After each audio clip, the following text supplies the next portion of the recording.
नमस्कार पेंशन धारकों का स्वागत करते हैं एक बार फिर से। दोस्तों इस समय की पेंशन धारकों के लिए बहुत ही महत्वपूर्ण और इम्पोर्टेंट खबरें निकलकर सामने आ चुकी हैं, जिसके बारे में दोस्तों आज की इस वीडियो के अंदर हम विस्तार से बात करेंगे। दोस्तों अब इन कर्मचारियों को नहीं मिलेगा पेंशन और ग्रेजुएटी का लाभ।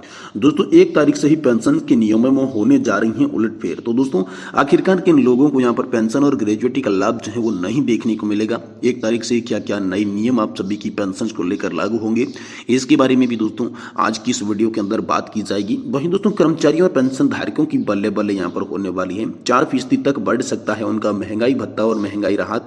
अब खाते में आएंगे 42,000 रुपए की राशि। तो आखिरकार 42,000 रुपए की राशि जो है वो किनके खाते में आने वाली है, इसके बारे में भी दोस्तों आज की इस वीडियो के अंदर संपूर्ण रूप से जानकारी आप लोगों को देंगे। वहीं दोस्तों केंद्रीय कर्मचारियों के लिए बहुत ही बड़ी खुशखबरी है। अब उनका जो महंगाई भत्ता है वो बढ़ चुका है। तो आखिरकार भत्ता कितना बड़ा है, कैसे उन्हें लाभ दिया जाएगा, इसके बारे में बात करेंगे। वहीं दोस्तों अंतरिम बजट जो है वो आप सभी के लिए पेश होने वाला है। जी हाँ दोस्तों, बहुत ही कम टाइम बचा है आप सभी की बजट को लेकर, जिसमें दोस्तों नेशनल पेंशन सिस्टम यानी कि एनपीएस में बड़े बदलाव होंगे और कई बड़े बदलाव दोस्तों पेंशन धारकों के लिए इस बजट योजना के तहत, बजट प्रावधान के तहत देखने को मिल सकते हैं। इसके बारे में दोस्तों विस्तार से चर्चा जो है आज की इस वीडियो में आप सभी के लिए करने वाले हैं। और राज्य सरकार का एक बड़ा फैसला आया है। अब दोस्तों पुरानी पेंशन योजना के लाभ को बढ़ा दिया गया है, जिसमें नियमों में बड़ा संशोधन किया गया है और कैबिनेट में दोस्तों से बड़ी मंजूरी मिली है, जिसके बाद नियमता और पात्रता जो है वो बदल चुकी है और इसके तहत पेंशन धारकों को, पेंशन भोगियों को बड़े लाभ मिलने जा रही हैं। तो आखिरकार कैसे लाभ मिलेंगी, इनके बारे में भी दोस्तों संपूर्ण रूप से जानकारी जो है आज की इस वीडियो में आप सभी को देने वाले हैं। तो दोस्तों आखिरकार पुरानी पेंशन योजना की बहाली पर क्या पक्की मोहर लगी है, कौन सी सरकार ने यहाँ पर जो है केंद्रीय कर्मचारी हो चाहे राज्य कर्मचारी ही, पेंशन धारकों के लिए ओपीएस की योजना को लेकर पक्की मोहर लगाई है, इसके बारे में भी बात करेंगे। तो चलिए खबरों का सिलसिला अब हम शुरू करते हैं। देखिए सबसे पहले बात करते हैं कि अब इन कर्मचारियों को नहीं मिलेगा पेंशन और ग्रेजुएटी का लाभ। दोस्तों 1 तारीख से ही पेंशन के नियमों में होने जा रही हैं बड़े उलटफेर। तो दोस्तों हाल ही में केंद्र सरकार ने अपने कर्मचारियों के लिए नए पेंशन नियमों में महत्वपूर्ण बदलाव किए हैं। इस बार चरणबद्ध परिवर्तनों के बाद अब कर्मचारियों को अपने सेवा काल के दौरान गंभीर अपराध या लापरवाही में दोषी पाए जाने पर रिटायरमेंट के बाद उनकी पेंशन और ग्रेजुएटी रोक दी जाएगी। ये नए नियम केंद्रीय कर्मचारियों के लिए हैं, लेकिन ये नियम आने वाले समय में राज्यों द्वारा भी अपनाई जा सकती हैं। जी हाँ दोस्तों, आप सभी के लिए बड़ी खबर है कि केंद्र सरकार ने हाल ही में सेंट्रल सिविल सर्विसेज रूल 2021 के तहत नए नियमों को लागू कर दिया है। इसके अनुसार अगर कोई भी कर्मचारी अपने सेवा काल के दौरान या फिर अपनी नौकरी के दौरान किसी भी गंभीर अपराध या फिर कोई भी लापरवाही करता हुआ दोषी पाया जाता है तो उसकी दोस्तों पेंशन रोक दी जाएगी। ये जो नियम है ये केंद्रीय कर्मचारियों के लिए सख्त चेतावनी है कि वे नियमों का पालन करें और अपने कार्य को सावधानी पूर्वक करें। इस नियम के अनुसार ऐसे कर्मचारियों की जानकारी के संबंधित प्राधिकरणों को पहुंचना होगा, जिनमें रिटायरमेंट के बाद कुछ अधिकारी शामिल हो सकते हैं, जैसे कि प्रेसिडेंट, जो कि रिटायर्ड कर्मचारी की ओपनिंग अथॉरिटी के शामिल रखते हैं। इसके अलावा विभाग या फिर न्याय की कार्रवाई पर भी ये नियम जो है आप सभी के लिए लागू किए जा सकते हैं। वहीं दोस्तों केंद्रीय कर्मचारियों के लिए सुखद संदेश लेकर आया है। जहां दोस्तों पुरानी पेंशन योजना की बहाली पर लग गई है पक्की मोहर। जहां दोस्तों बड़ी खबर आप सभी के लिए कर्नाटक से निकल कर आ रही है। कर्नाटक सरकार ने हाल ही में एक अधिसूचना जारी की, जिसके मुताबिक ओपीएस के तहत 13,000 कर्मचारियों को पुराने पेंशन योजना में शामिल किया जाएगा।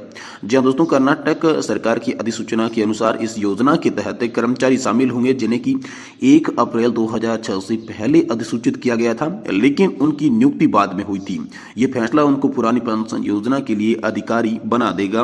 कर्नाटक के मुख्यमंत्री ने सोशल मीडिया पर एक पोस्ट करके इस फैसले की घोषणा की और कहा कि उन्होंने हड़ताल कर रहे सरकारी कर्मचारियों के साथ किए गए वादे को पूरा कर दिया है। उनका कहना है कि मुझे उम्मीद है कि इस फैसले से 13,000 कर्मचारियों के परिवारों को बड़ी राहत जो है वो देखने को मिलेगी। ये दोस्तों हाल फिलहाल में आप सभी के लिए बड़ी खबर आई थी। वहीं दोस्तों यहाँ पर कर्मचारियों और पेंशन भोगियों की बल्ले बल्ले हो चुकी है। 4% तक महंगाई भत्ता बढ़ेगा। अब आएंगी खाते में 42,000 रुपए तक की राशि। जी दोस्तों, जानकारी के मुताबिक बढ़ा हुआ महंगाई भत्ता जुलाई 2023 से ही मिलना शुरू होगा। ऐसे में एक राज्य के कर्मचारियों को 6 महीने का एरियर भी दिया जाएगा।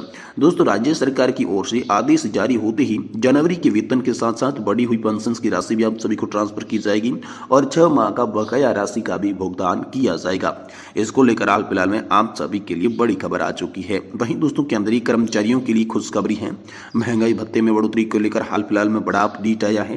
दोस्तों आप लोगों को बता दें कि वर्तमान में करीब 67 लाख पेंशनर से भी ज्यादा को महंगाई भत्ता हाल फिलहाल में मिल रहा है और वहीं केंद्रीय कर्मचारी जो काम कर रहे हैं उन लोगों की संख्या करीब 48 लाख के आसपास दोस्तों थोड़ी कम है। ठीक है, और इन लोगों की महत्वपूर्ण यहाँ पर जो है महंगाई भत्ता का लाभ जल्दी मिलने वाला है। वर्तमान में जो है 46% का महंगाई भत्ता इन लोगों को दिया जाता है, जिसमें अगर 4% की वृद्धि कर जाती है तो दोस्तों 50% महंगाई भत्ता मिलना शुरू हो जाएगा और इसके बाद कर्मचारियों को काफी ज्यादा जो है सैलरी मिलने लगेगी और जो रिटायर्ड पेंशन धारक है उन्हें काफी ज्यादा पेंशन मिलनी शुरू हो जाएगी।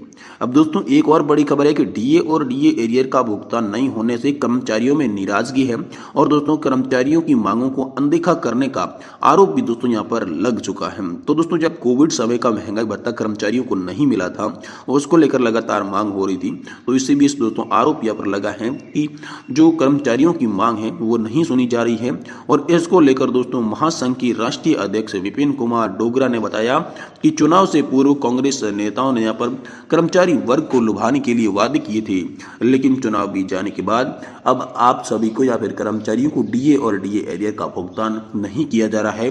ये हिमाचल प्रदेश से बड़ी खबर निकलकर सामने आ रही है, जहां पर डीए और डीए एरियर का जो भुगतान नहीं होने के कारण सरकार पर गंभीर जो है वो आरोप लगे हैं कि कर्मचारियों की मांगों को सरकार ने अनदेखा किया है।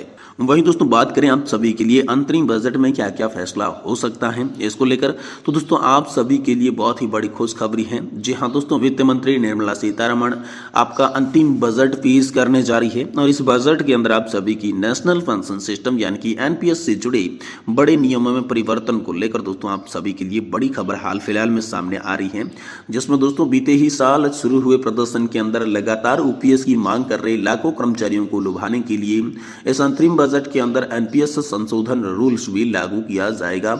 ये दोस्तों हाल फिलहाल में आप सभी के लिए बड़ी खबर आई है।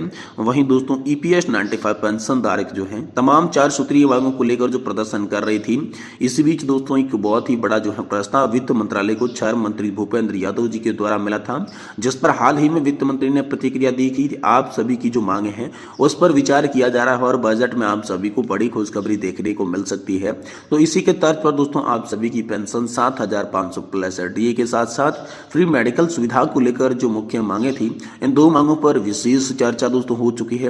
अंतरिम बजट के अंदर ये दोस्तों आप सभी की 2 मांगे जो हैं वो पूरी होती हुई नजर आ सकती है, ऐसा दोस्तों यहाँ पर जो है वित्त मंत्री निर्मला सीतारमण ने आपके लिए साफ किया था। तो वो मांगे पूरी हो सकती है या फिर दोस्तों एनपीएस के अंदर बड़ा संशोधन देखने को मिल सकता है, क्योंकि जो सरकारी कर्मचारी राज्य कर्मचारी है चाहे ईपीएस 95 कोई भी देश का पेंशन धारक है, वो लगातार यही चाहता है कि हमें गारंटीकृत पेंशन योजना के तहत गारंटीकृत पेंशन मिले, क्योंकि जब तक नौकरी कर रहा है, जब तक कोई भी काम कर रहा है, तब तक कर्मचारी की स्थिति अच्छी है, किसी भी लोगों की स्थिति अच्छी है। लेकिन जब वह रिटायर हो जाता है, काम को छोड़ देता है, फिर वह दोस्तों पेंशन के सहारे पर ही रहता है और ऐसे में अगर पेंशन ही फिक्स नहीं होगी, किसी को 1,000 रुपए किसी को 2,000 रुपए की अगर पेंशन मिलेगी, तो इस महंगाई के दौर में कैसे अपने परिवार का गुजर बसर वो चला पाएगा। इसी को लेकर लोगों में काफी नाराजगी थी कि आखिरकार हमारी गारंटीड पेंशन वापस लाई जाए। तो इसी को लेकर हाल फिलहाल में बड़ी प्रस्ताव आप सभी के लिए सामने आ सकते हैं, जिसमें दोस्तों हाल ही में चर्चा में आया आंध्र प्रदेश का जीपीएस पेंशन का जो मॉडल है वो आप सभी के लिए लागू हो सकता है, ऐसे विचार किए जा रहे हैं। वही हाल ही में वित्त मंत्री निर्मला सीतारमण ने संकेत दिए थे कि वित्त सचिव टीबी सोमनाथन की अध्यक्षता वाली कमेटी की रिपोर्ट लगभग तैयार हो चुकी है और इस रिपोर्ट में विशेष पेशकश जो है एनपीएस में संशोधन को लेकर करेंगे, जिसमें रहेगा कि यहाँ पर आप सभी को 40 से 45% की पेंशन कैसे दी जाए या फिर 35 से 40% की जो फिक्स पेंशन है वो रिटायरमेंट के बाद कैसे दी जाए, इस पर विशेष चर्चा हो सकती है। हालांकि तमाम जो बड़ी खबरें निकल कर आ रही है मीडिया चैनल्स के रिपोर्ट्स के आधार पर निकल कर आ रही है, अभी तक सरकारी बयान इस पर कोई सामने नहीं आया है। जैसे ही पेंशन और पेंशन से जुड़ा कोई भी सरकारी बयान सामने आएगा, हम आपको इसी चैनल के माध्यम से तुरंत देने की कोशिश करेंगे। इसलिए आप सभी पेंशन धारकों से निवेदन है कि आप चैनल को सब्सक्राइब कर दें और वीडियो को लाइक जरूर करें।